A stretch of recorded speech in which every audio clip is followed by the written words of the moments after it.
Okay, so there's the Ameristar heat pump starting up.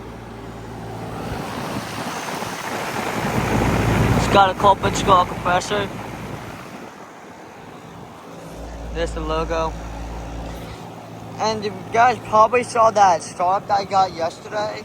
Well, it actually did not turn out really good. The startup was a little low like this, so I had to redo it.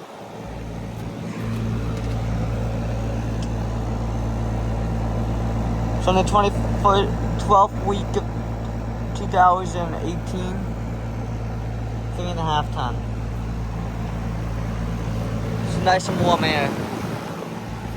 I really hope I got this. I doubt it though. 14 CO. Already nice and cold. Yeah. There's the startup. There's the starting up. So yeah. Thank you for watching. Hope you enjoyed the video. Over and out.